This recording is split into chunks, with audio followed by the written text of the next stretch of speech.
नमस्कार, मैं प्रशांत और आप देख रहे हैं द एचडी न्यूज। देखिए, जब से नई शिक्षक भर्ती नियमावली के तहत बीपीएससी के द्वारा शिक्षकों को भर्ती किया जा रहा है, तब से जो भर्ती प्रक्रिया है उसको लेकर कई बार सवाल उठते रहे हैं। डोमिसाइल नीति को लेकर सवाल उठे हैं, तो वहीं पूरक परिणाम को लेकर सवाल उठे हैं। तो ऐसा भी सवाल उठा कि डॉक्यूमेंट के वेरिफिकेशन सही से नहीं हुए। अब एक बार फिर से बीपीएससी के अभ्यर्थी सड़क पर उतरने को तैयार हैं। इस बात की जानकारी छात्र नेता सौरभ दे रहे हैं। सुनिए क्या कुछ कह रहे सौरभ। नमस्कार साथियों, जय हिंद।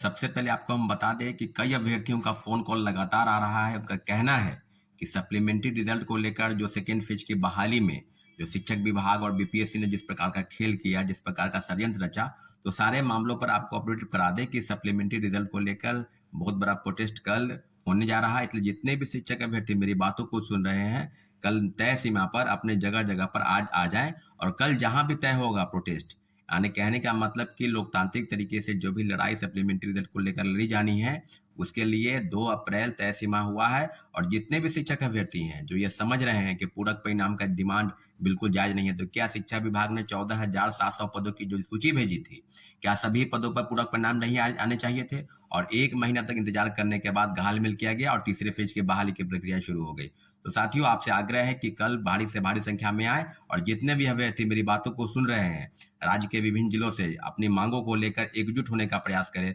सप्लीमेंट्री रिजल्ट पर उनका पूरा अधिकार है। अब रही बात कि कई अभ्यर्थियों का कहना है कि एक तरफ आप बता रहे हैं कि टीआरई 1 से लेकर टीआरई 2 तक फर्जीवाड़ा हो रहा है, वही दूसरी तरफ आप पूरक परिणाम की मांग कर रहे हैं। तो ये अभ्यर्थियों का डिमांड है कि हम सप्लीमेंट्री रिजल्ट को लेकर प्रोटेस्ट कर रहे हैं। मेरा जो बयान है, उस बयान से आप इत्तेफाक रखते हैं या नहीं रखते हैं, लेकिन इतना जरूर है कि टीआरई 1 से लेकर टीआरई 2 तक जो भी फर्जीवाड़ा हुआ, सभी फर्जीवाड़े के तह में अब बीपीएससी और जो जांच की टीम है, यानी आर्थिक अपराध इकाई, बिल्कुल सही दिशा में काम कर रही है। और उसने बीपीएससी के अधिकारियों और कर्मचारियों से लिखित रूप में जो प्रश्न किया है, सबका जवाब उनको देना है तय सीमा पर। और जितनी भी चीजें आप सामने आएंगी, उस सभी विषय पर आपको हम अपडेट करा दें कि आने वाले समय में जो चीजें होंगी, आर्थिक अपराध इकाई की टीम द्वारा जो जांच की जा रही है, सारी चीजें बिल्कुल पानी की तरह साफ हो जाएगी कि आगे मामला क्या है। साथियों, बिंदुवार हम चर्चा करेंगे कि क्या टीआरई 1 में जो 14,700 पदों की टीआरई 2 में और 4700 पदों की सूची भेजकर 2773 लोगों का रिजल्ट आया, तो पूरक परिणाम में और जो फर्जीवाड़ा हुआ, तो सारे मामलों पर जो तीसरे फेज की बहाली पर भंडाफोड़ हुआ, जो आरोपी है, आरोपियों के बयान पर, आरोपियों के कहने पर, जिस जगह पहले विशाल चौरसिया हो, उसके बाद विजेंद्र गुप्ता ने सारे बयान दिए हैं कि टीआरई 1 से लेकर टीआरई 2 तक हूबहू प्रश्न पत्र मुहैया कराया गया। अब सारी चीजें बिल्कुल अब सामने आ रही है। अब बताइए, पटना के 90 फीट में एक सेंटर बनाया गया था जहां से लोगों को परीक्षा केंद्र में पहुंचाने की, प्रश्न पत्र मुहैया कराने की और कई चीजों की जानकारी वहां से सामने आ गई है कि आर्थिक अपराध इकाई ने बिल्कुल, अब उत्तर प्रदेश से इसके लिंक आ रहे हैं। उत्तर प्रदेश के कई सेटिंग गेटिंग के तहत कई शिक्षा माफियाओं और जो सरगनाओं हैं, शिक्षा के सरगना, उनके साथ उनकी बातचीत हो रही है। तो इस मामले में क्या उत्तर प्रदेश के तमाम जिलों में, चाहे तमाम शहरों में, जैसे कि आपको बता दें कि बनारस हो, लखनऊ हो, कानपुर हो, इलाहाबाद हो, गोरखपुर हो, आदि सब जगहों पर छापेमारी चल रही है। और हजारीबाग से जो गिरफ्तारी हुई, उसमें महिलाओं को तो बिल मिल गया है, परंतु लगभग 300 के आसपास की जो गिरफ्तारी हुई थी, उसमें सारे शिक्षक अभ्यर्थियों का मैं बार बार बीपीएससी से आग्रह कर रहा हूं कि आप पूरा डाटा, पूरा नाम पता उसके जाहिर करें कि कौन कौन लोग गिरफ्तार हुए हैं, उनका क्रमांक क्या है, किस सब्जेक्ट में वो परीक्षा में बैठने वाले थे, टीआरई 1 से लेकर टीआरई 2 तक जो भी फर्जीवाड़ा हुआ है, सारे का बिंदुवार चर्चा आपको हम बताते चले कि आने वाले समय में इस तरह की चीजें हो रही है। अब कहने की जरूरत नहीं है कि आर्थिक अपराध इकाई की टीम किस प्रकार से काम कर रही है, लेकिन इतना जरूर है कि अगर आप पिछले इतिहास को आप दोहराएंगे तो ये पाएंगे कि 67वीं पेपर लीक कांड में आप ये मानेंगे कि कई लोगों का नाम सामने आ रहा था। कभी पिंटू यादव का नाम आ रहा था, कोई आईएएस रंजीत का नाम आ रहा था, फिर डीएसपी पद पर तैनात रंजीत रजक का नाम सामने आया।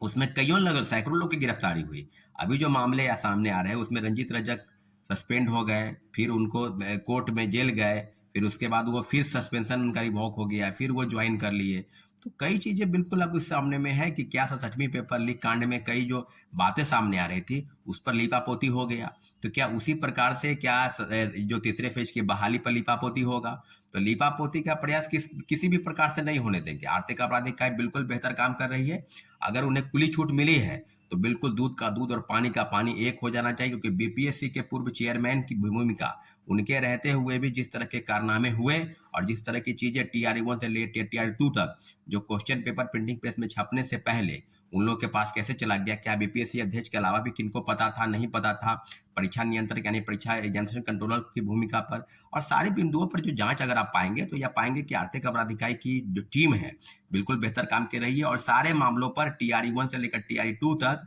सप्लीमेंट्री रिजल्ट पर दर्जनों याचिका दायर हो गई है, उसकी सुनवाई भी चल रही है। लेकिन जो हम लोग योग्य अभ्यर्थी जो हैं जिन्होंने ज्वाइन किया है उनको घबराने की जरूरत नहीं है, लेकिन इतना जरूर है कि TRE 1 से लेकर TRE 2 तक जो फर्जीवाड़ा हुआ, जिसकी शिकायत आर्थिक अपराध इकाई कर रही है और आर्थिक अपराध इकाई की रिपोर्ट का हम लोग इंतजार कर रहे हैं, उस रिपोर्ट के आधार पर हम जरूर माननीय उच्च न्यायालय जाएंगे और सारे लोगों पर जो बड़े पैमाने पर फर्जीवाड़ा डॉक्यूमेंट के आधार पर या सेटिंग गेटिंग के तहत बहाल हो गए हैं, वो अब समझ ले कि आपकी नौकरी किसी भी हाल में बचने नहीं जाएगी। हम लोग पूरा प्रयास कर रहे हैं कि माननीय उच्च न्यायालय के शरण में जाकर और सब मामलों की तहकीकात करें कि क्या TRE 1 से लेकर TRE 2 तक जो भी फर्जीवाड़ा हुआ बिंदुवार चर्चा होगी, और जितने भी योग्य अभ्यर्थी हैं वो सारे को घबराने की जरूरत नहीं है। लेकिन इतना जरूर है कि लड़ाई को अंतिम मुकाम तक पहुंचाने के लिए माननीय उच्च न्यायालय जरूर जाना होगा। इसके लिए बीपीएससी और आर्थिक अपराध इकाई की टीम जो जांच कर रही है उसके सारी बिंदुओं पर हम लोग चर्चा करेंगे और आने वाले समय में जिस प्रकार से होगा, इसलिए पुनः आपसे आग्रह करते हैं कि सप्लीमेंट्री रिजल्ट की मांग को लेकर जो भी प्रोटेस्ट कल हो रहा है उसमें आप बढ़ चढ़ के हिस्सा लें और सरकार के समक्ष अपनी बातों को रखें साथियों। ठीक है, धन्यवाद, जय हिंद।